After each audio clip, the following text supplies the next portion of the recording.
Carl Gustav Jung.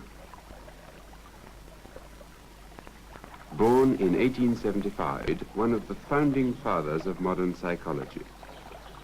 Still working at 84, he is the most honored living psychiatrist, and history will record him as one of the greatest physicians of all time.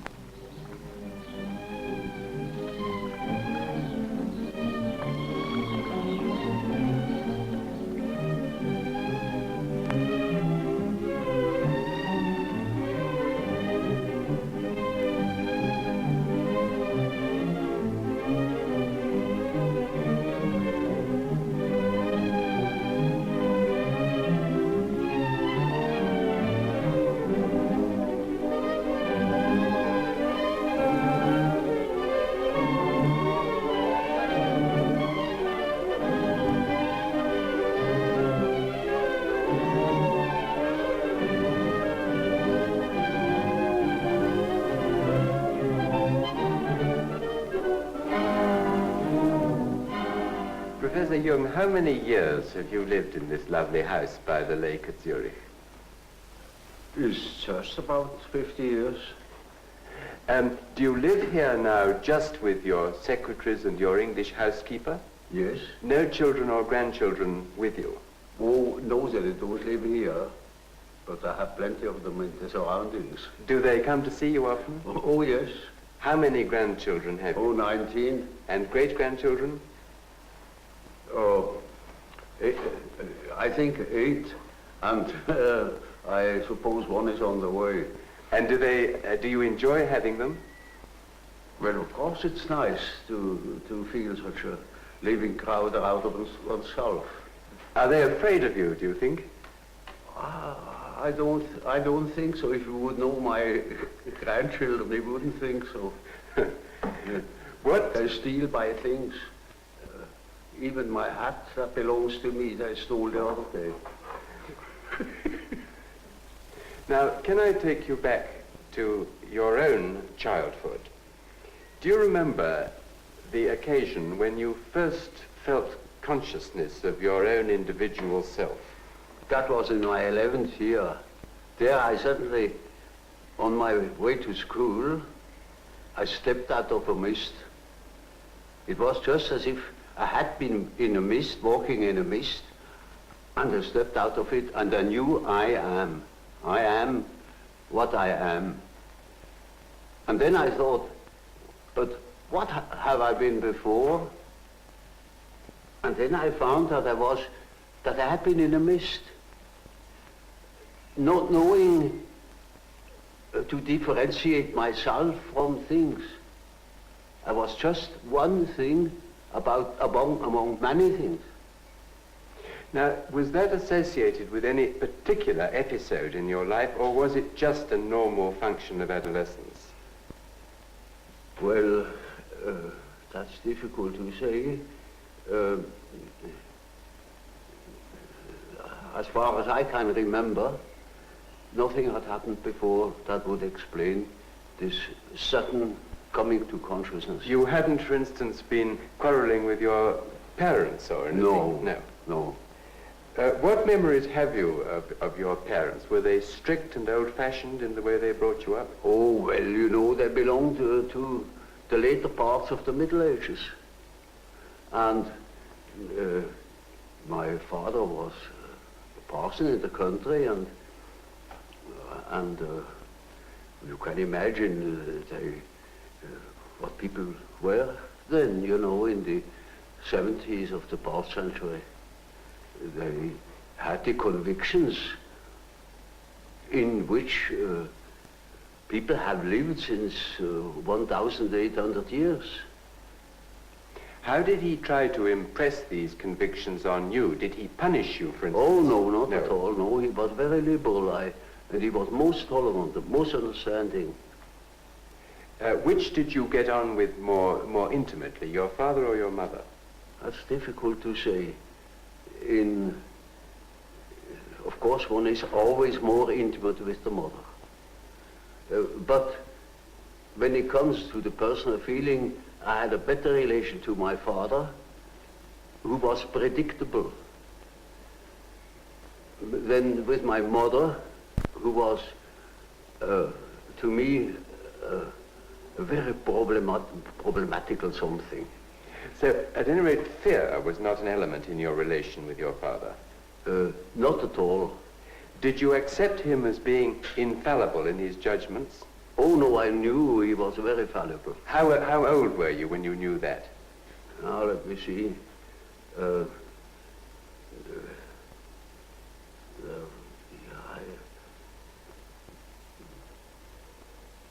Perhaps 11 or 12 years old. It was hanging together with the fact that I knew I was. And from then on, I saw that my father is different. Yes. So the moment of self-revelation was closely connected with realizing the fallibility of your parents. Yes, one could say so. Now, what about... But I realized that I had fear of my mother, but not during the day. There she was quite known to me and predictable, but in the night I had fear of my mother.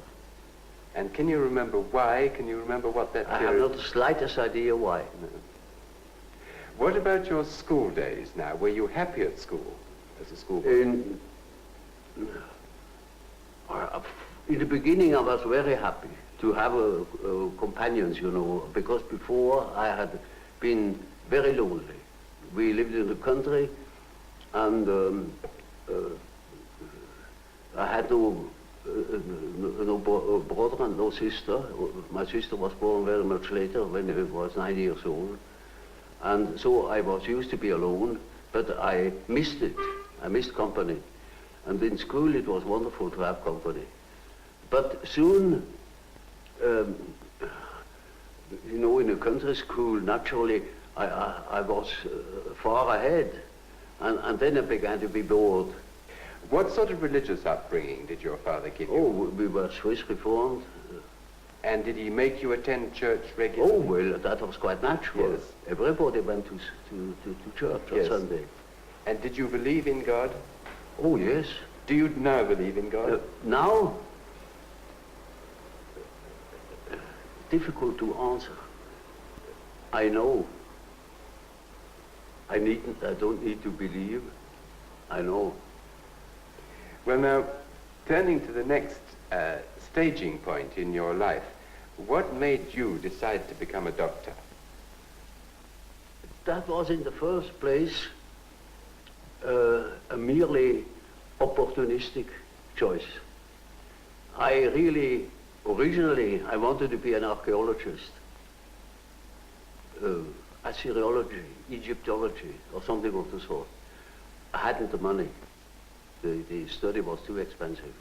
So my second love then belonged to nature, particularly zoology. And when I began my studies, I inscribed in the so-called philosophical faculty 2, that means natural sciences. But then I soon saw that the career that was before me would make a schoolmaster of me. You see. I never thought I had any chance to get any further because we had no money at all. And then I saw that didn't suit my expectations. You know, I didn't want to become a schoolmaster. Teaching was not just what I was looking for.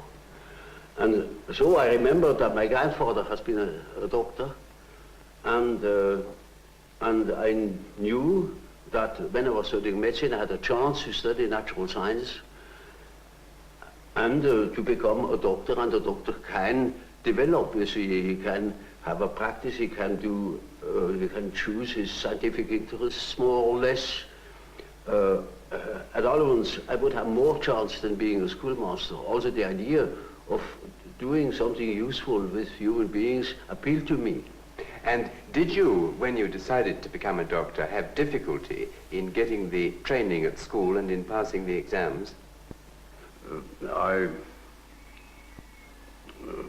particularly had a difficulty with certain teachers that didn't believe that I could write a decent thesis.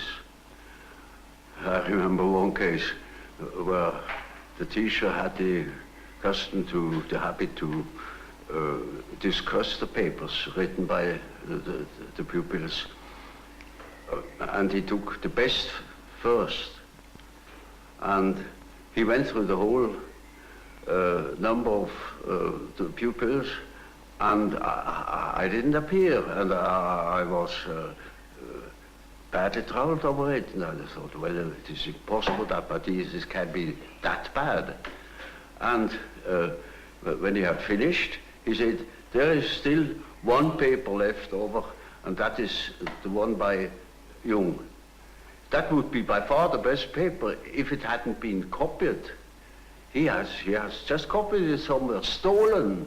You are a thief, Jung. And if I knew where you have stolen it, I would fling you out of school. And I got mad, and I said, this is the one thesis where I have worked the most, because the theme was interesting, in contradistinction, you know, to other themes which are not at all interesting to me.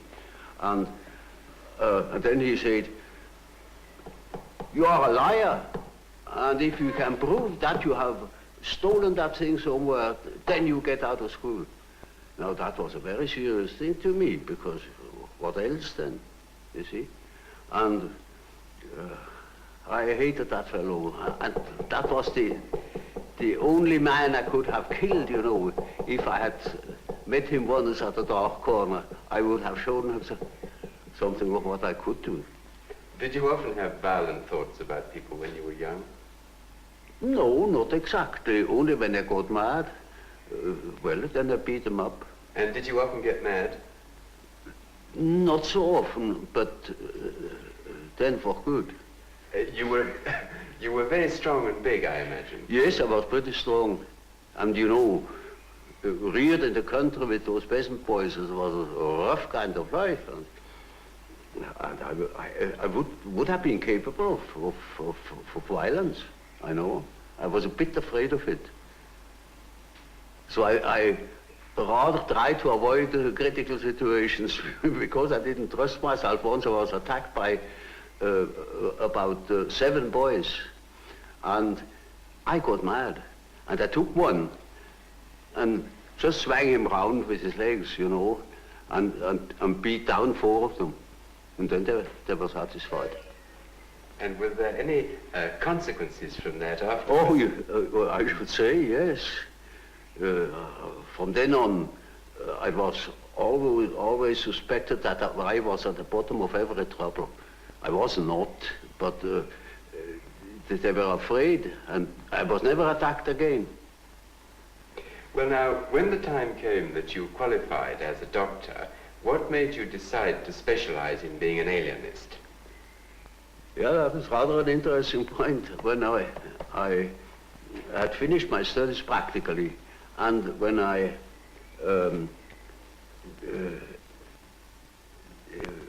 didn't know what I really wanted to do, I had a big chance to follow one of my professors. He was called to a new position in Munich, and he wanted me as his assistant. But then, in that moment, I studied for my final examination. I came across the textbook, a textbook of psychiatry.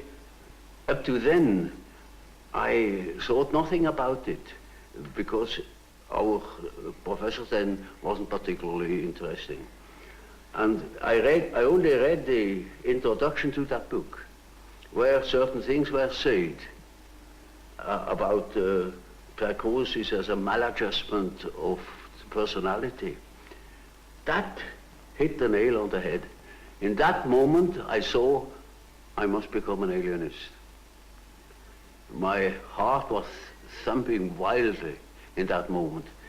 When I told my professor I wouldn't follow him, I would study psychiatry, he couldn't understand it. No, my friends, because in those days psychiatry was nothing at all. But I saw one great chance to unite certain contrasting things in myself, namely, beside medicine, beside natural science, I always had studied history of philosophy and such subjects. It was just as if suddenly two streams were joining. And how long was it after you took that decision that you first came in contact with Freud? Oh, you know, that was at the end of my studies, and then it took quite a while until I met Freud. You see, I finished my studies in 1900, and I met Freud only very much later. I read, in 1900 I already read his dream interpretation and the Freud studies about hysteria, but that was merely literary, you know. And then in 1907 I became acquainted with him personally. Will you tell me how that happened? Did you go to Vienna? Oh, well, I'd written a book about the psychology of dementia precox, as we called schizophrenia then. I sent him that book, and thus became acquainted. I went to Vienna for a fortnight then, and then we had very long and penetrating conversations, and that settled it. And this long and penetrating conversation was followed by personal friendship? Oh yes, it soon developed into a personal friendship. And what sort of man was Freud? Well, he was a complicated nature, you know. I liked him very much, but I soon discovered that when he had thought something, then it was settled, while I was doubting all along the line. And it was impossible to discuss something really a fond. You know, he had no philosophical education, particularly, you see, I was studying Kant, and I was steeped in it, and that was far from Freud. So from the very beginning, there was a discrepancy. Did you in fact grow apart later, partly because of a difference in temperamental approach to experiment and proof and so on? Well, of course, there is always a temperamental difference. And his approach was naturally different from mine because his personality was different from mine. That led me into my later investigation of psychological types. There are definite attitudes. Some people are doing it in this way and other people are doing it in another typical way. And there were such differences between myself and Freud too. Do you consider that Freud's standard of proof and experimentation was less high than your own? Well, you see, that is an evaluation I'm not competent of. I am not my own history or my historiographer. With reference to certain results, I think my method has its merits. Tell me, did Freud himself ever analyze you? Oh yes, I had submitted quite a lot of my dreams to him, and so did he. And he to you, yes? Oh yes, yes. Yes. Do you remember now, at this distance of time, what were the significant features of Freud's dreams that you noted at the time? Well, that is rather indiscreet to ask. You know, there is such a thing as a professional secret. He's been dead these many years. Yes, but these regards last longer than life.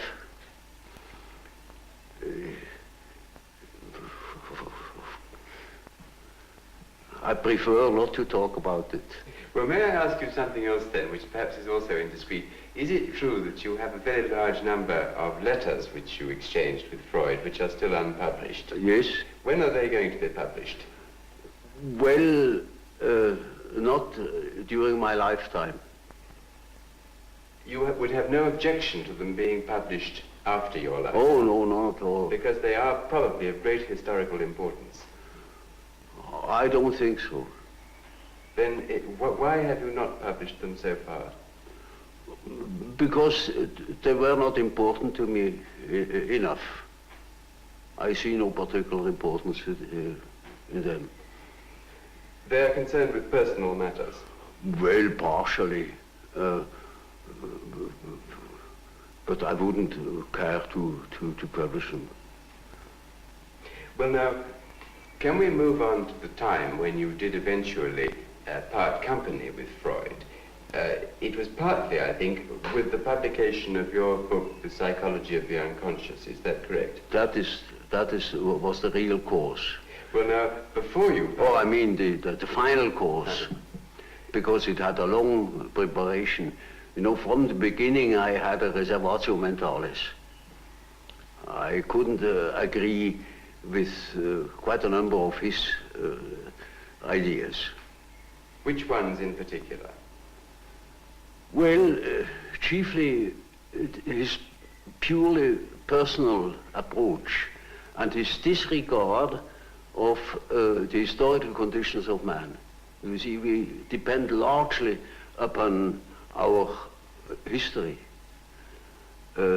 We are shaped through education, through the influence of the parents, which are by no means always personal. They were prejudiced or they were influenced by historical ideas or what I call dominance. And that is a most decisive factor in psychology. And we are not of today or of yesterday. We are of an immense age. Was it not partly your observation, your clinical observation of psychotic cases which led you to differ from Freud on this? It was partially my experience with schizophrenic patients that led me to the idea of certain general historical conditions. Is there any one case that you can now look back on and feel that perhaps it was the turning point of your thought? Oh yes, I made quite a number of experiences of that sort, and I went even to Washington to study Negroes at the psychiatric clinic there in order to find out whether they have the same type of dreams as we have. And these experiences and others led me then to the hypothesis that there is an impersonal stratum in our psyche. And I can tell you an example. We had a patient in the ward. He was quiet but completely dissociated, schizophrenic. And he was in the clinic already for over 20 years. He had come into the clinic, as a matter of fact, being a young man, a little clerk, and did no particular education. And once I came into the ward, and he was obviously excited and called to me, took me by the lapel of my coat and led me to the window and said, "Doctor, now you must see. Now look at it. Look up at the sun and see how it moves. You see, you must move your head too, like this, and then you will see the follows of the sun. And, you know, that's the origin of the wind.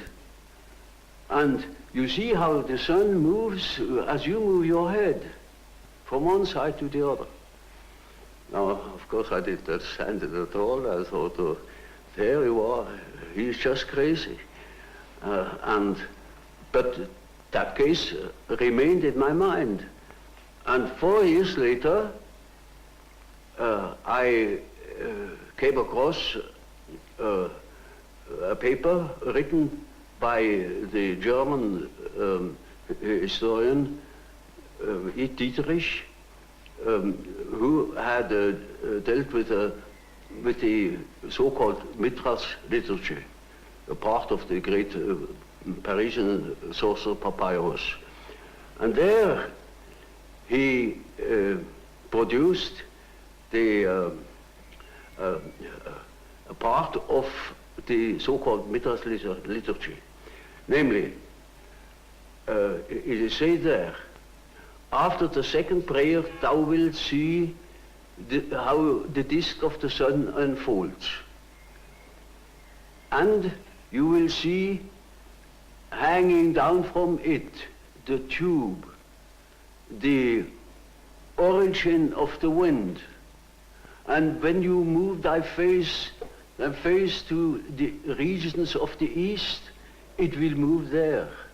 And if you move your face to the region of the west, it will follow you. And instantly. But how could you be sure that your patient wasn't unconsciously recalling something that somebody had told him? Oh no, quite out of question, because that thing was not known. It was in a magic papyrus in Paris, and it wasn't even published. It was only published 4 years later after I had observed it with my patient. And this you felt proved that there was an unconscious which was something more than personal. Oh, well, that was not a proof to me, but it was a hint. And I took the hint. Yes. Now, tell me, how did you first decide to start your work on the psychological types? Was that also as a result of some particular clinical experience? Less so. It was a very personal reason. Namely, to do justice to the psychology of Freud, also to that of Adler, and to find my own bearings. That helped me to understand why Freud developed such a theory, or why Adler developed his theory, his power principle. Have you concluded what psychological type you are yourself? Naturally, I have devoted a great deal of attention to that painful question, you know. And reached a conclusion? Well, you see, the type is nothing static. It changes in the course of life. But I most certainly was characterized by thinking. I always thought, from early childhood on. And I had a great deal of intuition too. And I had a definite difficulty with feeling. And my relation to reality was not particularly brilliant. I was often at variance with the reality of things. Now that gives you all the necessary data for the diagnosis. During the 1930s, when you were working a lot with German patients, you did, I believe, forecast that a Second World War was very likely. Well, now, looking at the world today, do you feel that the Third World War is likely? I have no definite indications in that respect. But there are so many indications that one doesn't know what one sees. Is it trees or is it the wood? It's very difficult to say because the dreams of people's dreams contain apprehensions, you know. But it is very difficult to say whether they point to a war, because that idea is uppermost in people's mind. Formerly, you know, it has been much simpler. People didn't think of a war. And therefore, it was rather clear what the dreams meant. Nowadays, no more so. We are so full of apprehensions, fears, that one doesn't know exactly to what it points. One thing is sure, a great change of our psychological attitude is imminent. That is certain. Why? Because we need more. We need more psychology. We need more understanding of human nature, because the only real danger that exists is man himself. He is the great danger, and we are pitifully unaware of it. We know nothing of man, far too little. His psyche should be studied, because we are the origin of all coming evil. Well, does man, do you think, need to have the concept of sin and evil to live with? Is this part of our nature? Well, obviously. And of a redeemer? That is an inevitable consequence. This is not a concept which will disappear as we become more rational. It's something which... Well, I don't believe that man ever will deviate from the original pattern of his being. There will always be such ideas. For instance, if you do not directly believe in a personal redeemer, as it was the case with Hitler, or the hero worship in Russia, then it is an idea. It is a symbolic idea. You have written one time and another some sentences which have surprised me a little about death. Now, in particular, I remember you said that death is psychologically just as important as birth, and like it, it's an integral part of life. But surely it can't be like birth if it's an end, can it? Yes, if it's an end. And there we are not quite certain about this end. Because, you know, there are these peculiar faculties of the psyche, that it isn't entirely confined to space and time. You can have dreams or visions of the future. You can see round corners and such things. Only ignorance deny these facts. It's quite evident that they do exist and have existed always. Now, these facts show that the psyche, in part at least, is not dependent upon these confinements. And then what? When the psyche is not under that obligation to live in time and space alone, and obviously it doesn't, then to that extent the psyche is not submitted to those laws. And that means a practical continuation of life, of a sort of psychical existence beyond time and space. Do you yourself believe that death is probably the end, or do you believe that... Well, I can't say. You see, the word belief is a difficult thing for me. I don't believe. I must have a reason for a certain hypothesis. Either I know a thing, and when I know it, I don't need to believe it. If I don't allow myself, for instance, to believe a thing just for the sake of believing it. I can't believe it. But when there are sufficient reasons for a certain hypothesis, I shall accept these reasons, naturally, and should say, we have to reckon with the possibility of so-and-so, you know. Well, now, you told us that we should regard death as being a goal, yes, and that to shrink away from it is to evade life and yes, life purpose. Yes. What advice would you give to people in their later life to enable them to do this, when most of them must in fact believe that death is the end of everything? Well, you see, I have treated many old people, and it's quite interesting to watch what the unconscious is doing with the fact that it is apparently threatened with a complete end. It disregards it. Life behaves as if it were going on.